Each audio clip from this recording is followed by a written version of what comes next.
நற்செய்தி வாசகம். மத்தேயு எழுதிய நற்செய்தி 17ஆம் அதிகாரம். ஆண்டவரின் உயிருள்ள வார்த்தைகள் 1-9 முடிய. 6 நாட்களுக்கு பின்பு இயேசு பேதுருவையும் யாக்கோபையும் அவர் சகோதரரான யோவானையும் ஒரு உயர்ந்த மலைக்கு தனிமையாக கூட்டிக் கொண்டு போனார். அங்கே அவர்கள் முன் அவர் தோற்றம் மாறினார். அவரது முகம் கதிரவனைப் போல் ஒளிர்ந்தது. அவருடைய ஆடைகள் ஒளியைப் போன்று வெண்மையாயின. இதோ மோசேயும் எலியாவும் அவர்களுக்கு முன் தோன்றி இயேசுவோடு உரையாடி கொண்டிருந்தனர். பேதுரு இயேசுவை பார்த்து, ஆண்டவரே, நாம் இங்கே இருப்பது நல்லது. உமக்கொன்றும் மோசேக்கு ஒன்றும் எலியாவுக்கு ஒன்றுமாக 3 கூடாரங்களை அமைக்கட்டுமா? இது உமக்கு விருப்பமா என்றார். அவர் தொடர்ந்து பேசி கொண்டிருந்த போது ஒளிமயமான மேகம் ஒன்று அவர்கள் மேல் நிழலிட்டது.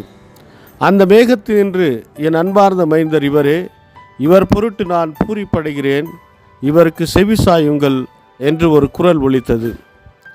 அதை கேட்டதும் சீடர்கள் மிகவும் அஞ்சி முகம் குப்புற விழுந்தார்கள். இயேசு அவரிடம் வந்து அவர்களை தொட்டு, எழுந்திருங்கள், அஞ்சாதீர்கள் என்றார். அவர்கள் நிமிர்ந்து பார்த்தபோது இயேசு ஒருவரை தவிர வேறு எவரையும் காணவில்லை.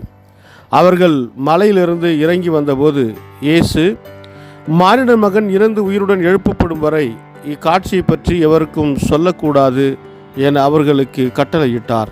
இது வாழ்வு தரும் கிறிஸ்துவின் நற்செய்தி. கிறிஸ்துவே உமக்கு புகழ். ಮತ್ತಾಯ ಅಧ್ಯಾಯ 17 ವಚನ 1-9.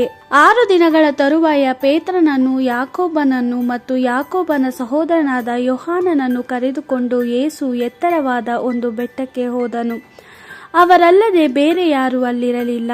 ಈ ಶಿಷ್ಯರ ಕಣ್ಣೆದುರಿನಲ್ಲಿಯೇ ಆತನು ರೂಪಾಂತರ ಹೊಂದಿದನು. ಆತನ ಮುಖವು ಸೂರ್ಯನಂತೆ ಪ್ರಕಾಶಮಾನವಾಯಿತು. ಆತನ ಉಡುಪುಗಳು ಬೆಳಕಿನಂತೆ ಬೆಳ್ಳಗಾದವು. ಅಲ್ಲದೆ ಆತನೊಂದಿಗೆ 2 ಪುರುಷರು ಮಾತನಾಡುತ್ತಾ ನಿಂತಿದ್ದರು. ಅವರೇ ಮೋಶೆ ಮತ್ತು ಎಲಿಯ. ಪೇತ್ರನು ಯೇಸುವಿಗೆ, ಪ್ರಭುವೇ, ನಾವು ಇಲ್ಲೇ ಇರುವುದು ಒಳ್ಳೆಯದು. ನೀನು ಇಷ್ಟಪಟ್ಟರೆ ಇಲ್ಲಿ 3 ಡೆರೆಗಳನ್ನು ಹಾಕುವೆವು, ನಿನಗೊಂದು, ಮೋಶೆಗೊಂದು ಮತ್ತು ಎಲಿಯನಿಗೊಂದು ಎಂದನು.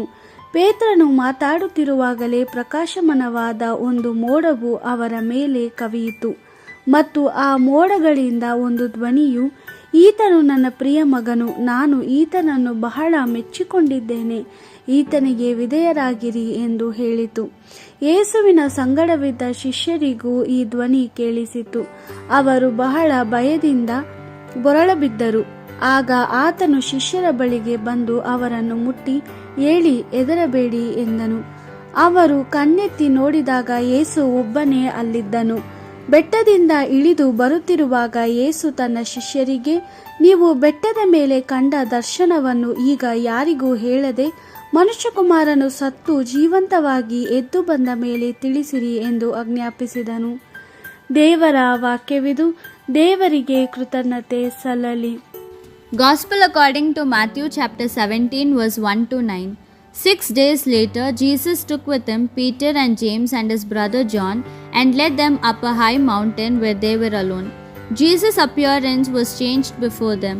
His face shone like the sun and his clothes became bright as light. Just then Moses and Elijah appeared to them talking with Jesus. Peter spoke and said to Jesus, Master, it is good that we are here. If you so wish, I will make 3 tents, one for you, one for Moses, and one for Elijah. Peter was still speaking when a bright cloud covered them in its shadow, and a voice from the cloud said, This is my son, the beloved, with whom I am well pleased. Listen to him. On hearing the voice, the disciples fell to the ground full of fear. But Jesus came, touched them, and said, Stand up, do not be afraid. When they raised their eyes, they saw no one but Jesus. And as they were coming down the mountain, Jesus commanded them not to tell anyone what they had just seen, until the Son of Man should be raised from the dead. The Gospel of the Lord. Praise to you, Lord Jesus Christ.